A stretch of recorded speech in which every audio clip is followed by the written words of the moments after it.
Reaching the prime age of 10, the newfound joy of decorating, my parents took me to a wonderland for little kids, IKEA. Running through the aisles and jumping from exhibit to exhibit, looking for something to put into my branding room. And at last, I settled on a simple rectangular desk with the shortest list of instructions IKEA had to provide. However, assembling the desk was far from simple and was a much more daunting task.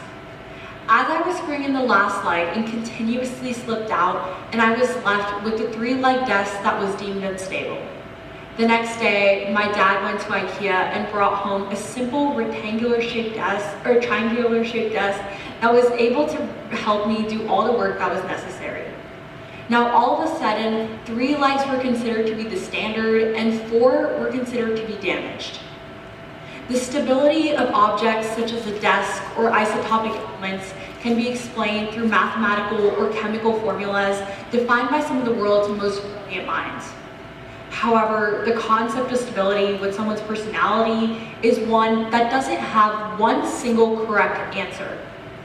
For example, let's take 2 students who both go to Hopewell High School. Student A is someone who's always constantly laughing and socializing with their friends, while student B is someone who's more introverted and is always in the corner. Some may easily write off student A as someone who's more extroverted and someone who's more emotionally stable. On the flip side, others may say that student B is someone who's more in touch with their emotions and is someone who's more regulated on a physiological level.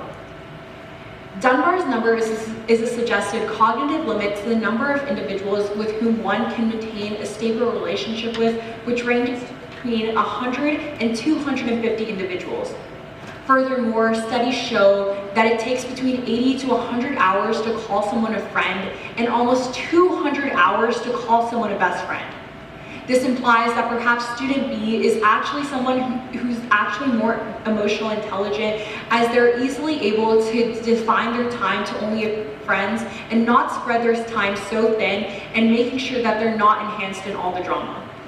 Regardless, both individuals show predictable behaviors based on their past, so why are we so quick to assume who is and isn't stable? According to the Financial Health Network, as of 2019, almost 29% of individuals in the United States are labeled as financially healthy. The terms for this are defined as spending, saving, and planning in a way that will ensure long-term success. However, there's a key problem with this statement, which comes down to that the idea of long-term success is something that's very relative. We have been conditioned to believe that our home, finance, health, relationships, and even our emotions define what stability is. When we sit down and analyze what each of these sections individually mean, it's important to note that there's a lot that goes into it. Does a 5-bed, 5-bath home define your success, or the woman who makes almost $1,000 a day just by posting on Instagram? Does your relationship status, as posed by Facebook, determine where you'll be in 5 years?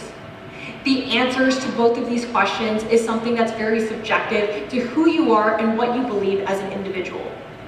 And even then, what is the idea of stability? The definition itself is something that's not stable and one that is constantly shifting as time goes on. These expectations also seem to be shifting with the generations that pass getting more and more progressive as a society. When we determine the aspects of a healthy relationship or individual, we're quick to assume whether one is dysfunctional or not, rather than taking our time to sit back and analyze the different aspects of a relationship. Now, I'm sure many of us here sit down and define someone as stable when they have a partner and they're settled down by the time they're 30 in a home in upstate New York. These ever-changing, to go even further, society tends to actually look down on someone who's not a homeowner by the time they're 30, or someone who's not already married with kids by the time that they're 35. These ever-changing factors are ones that are constantly going to be shifting with the generations that pass by. So it's important to holistically view all the different aspects of what we consider stable and differentiate that from us as an individual and from what society tells us to consider stable.